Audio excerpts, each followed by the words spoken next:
Pinangangambahan ng ilang residente ng Minalaba, Camarines Sur ang isang pinaplanong road widening project doon. Ilang sakahan kasi ang posibleng maapektuhan ng proyekto.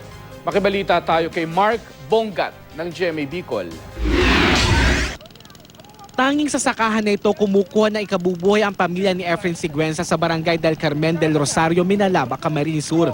Kaya naman nabahala siya matapos malamang madadamay ang bahagi ng kanyang sinasakahang lupa sa gagawing road widening project sa kanilang lugar.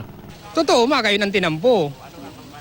O di ano naman ang tinampong magayon, kumayo ka naman ng pigukuha na ng hanap buhay, mayo ka naman pigukuha na ng pagpadal mo sa mga kay mo.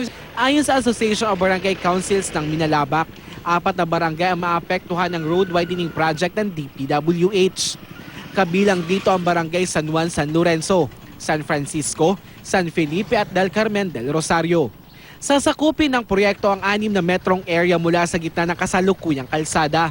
Gagawin na raw national road ang kasalukuyang provincial road. Daang-daang residente ang maapektuhan ng proyekto.